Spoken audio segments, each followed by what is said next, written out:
ಈಗ ರೈತನ ಕೂಲಿ ಎಷ್ಟು ಅಂತ ನಿಮಗೆ ಪ್ರಶ್ನೆ. ಒಬ್ಬ ರೈತ ಬಿತ್ತಿದಿಂದ ಬೆಳೆ ಬರೋವರೆಗೂ ಕೂಡ ಸುಮಾರು ದಿನ ಕೆಲಸ ಮಾಡಿರ್ತಾನೆ. ಅವನು ಒಂದೊಂದು ಕೆಲಸ ಮಾಡಿರಲ್ಲ, ಅವನು ಕೂಲಿ ಮಾಡಿರ್ತಾನೆ, ಕೂಲಿಕಾರರಾಗಿ. ಆಮೇಲೆ ಮ್ಯಾನೇಜರಾಗಿ ಎಲ್ಲ ಹೊಲ ತೋಟ ಎಲ್ಲ ಮ್ಯಾನೇಜ್ ಮಾಡಿರ್ತಾನೆ. ಅದೇ ಥರ ಸುಮಾರು ಥರ ಪಾತ್ರ ನಿರ್ವಹಿಸಿರ್ತಾನೆ. ಅವನು ಬಂಡವಾಳ ಹಾಕಿರ್ತಾನೆ, ಎಲ್ಲ ಕೆಲಸ ಮಾಡಿರ್ತಾನೆ. ಇವನಿಗೆ ಕೂಲಿ ಎಷ್ಟು? ಕೂಲಿ ಲೆಕ್ಕ ಹಾಕ್ಬೇಕಾ, ಲೆಕ್ಕ ಹಾಕ್ಬಾರ್ದಾ? ಈ ಪ್ರಶ್ನೆಗಳು. ಯಾಕೆ ಅಂತಂದರೆ ನೋಡಿ, ಇವಾಗ ನಮ್ಮದೆಲ್ಲ ರಾಗಿ ಎಲ್ಲ ಮುಗೀತು. ನಿಮಗೆಲ್ಲ ಕಾಣಂಗೆ ನಾನು ರಾಗಿಯ ಮೊದಲನೇ ಡೇ ಒನ್ನಿಂದಲೂ ಕೂಡ ಎಲ್ಲ ಜನರ ಮುಂದೆ ಇಟ್ಟಿದ್ದೀನಿ. ಈಗ ಅದೇ ಥರ ಲೆಕ್ಕನ ಜನರ ಮುಂದೆ ಇಡಬೇಕು. ಲೆಕ್ಕ ಹಾಕ್ಬೇಕಂತಂದರೆ ನಾವು ಈಗ ಒಂದು ರೈತನಿಗೆ ಒಂದು ತಿಂಗಳಿಗೆ ಎಷ್ಟು ಕೂಲಿನ ಲೆಕ್ಕ ಹಾಕ್ಬೋದು ಹೇಳಿ ನೋಡೋಣ.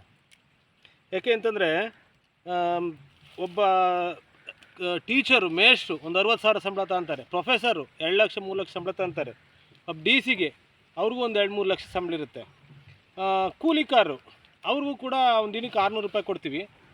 18,000 ರೂಪಾಯಿ ದಿನಗೂಲಿ ಲೆಕ್ಕ ಹಿಡಿದ್ರೆ, ಒಬ್ಬ ರೈತನಿಗೆ ಗೌರವಯುತವಾಗಿ ಎಷ್ಟು ಕೂಲಿನ ನಿಮ್ಮ ಪ್ರಕಾರ ಫಿಕ್ಸ್ ಮಾಡ್ಬೋದು? ಯಾಕೆ ಅಂತಂದರೆ ನಮ್ಮ ಕಡೆಗೆ ಒಂದು ಮಾತು ಹೇಳ್ತಾರೆ. ನಾನು ಈ ಲೆಕ್ಕ ಎಲ್ಲ ಬರೆದಿದ್ದೀನಿ ಡೇ ಒನ್ನಿಂದ. ಈ ಲೆಕ್ಕ ಬರೆದಿರೋದನ್ನ ನಾನು ಹೇಳಿದರೆ ಲೆಕ್ಕ ಎಲ್ಲ ಹಾಕ್ಬಾರ್ದು, ಅಗ್ರಿಕಲ್ಚರಲ್ಲಿ ಹೊಲ ಮಾಡೋದಾರ ಲೆಕ್ಕ ಹಾಕ್ತಾರ ಅಂತಂತಾರೆ.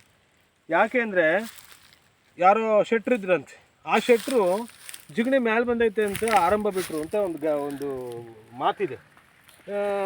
ಜಿಗಣೆ ಅಂದರೆ ಹೆಂಗೆ ಗೊತ್ತಾ, ಈ ನೇಗಿಲಿಗೆ ಬಳಸ್ತಾಯಿದ್ರು. ಹಿಂಗೆ ಅದಕ್ಕೊಂದು ಫಿಕ್ಸ್ ಮಾಡೋದಕ್ಕೆ ಒಂದು ಕೊಕ್ಕೆ ಥರ ಒಂದು ಟೈಟ್ ಮಾಡೋ ಅಂಥದ್ದು ಕುಳನ.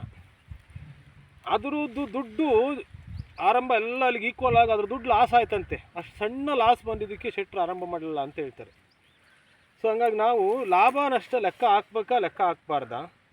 ಹಾಕೋದಾದರೆ ಒಬ್ಬ ರೈತನಿಗೆ ಗೌರವಯುತವಾಗಿ ಇವತ್ತಿನ ಏನು ಖರ್ಚು ವೆಚ್ಚಗಳನ್ನ ಗಮನದಲ್ಲಿ ಇಟ್ಕೊಂಡು ನೀವು ಹೇಳಿ ನೋಡೋಣ, ಎಷ್ಟು ಸಂಬಳನ ಫಿಕ್ಸ್ ಮಾಡ್ಬೋದು ಒಂದು ತಿಂಗಳಿಗೆ ನಿಮ್ಮ ಪ್ರಕಾರ? ಅದಾದಮೇಲೆ ನಾನು ನಮ್ಮ ಲೆಕ್ಕಾಚಾರನ ನಿಮ್ಮ ಮುಂದಿಡ್ತೀನಿ. ನಮಸ್ಕಾರ.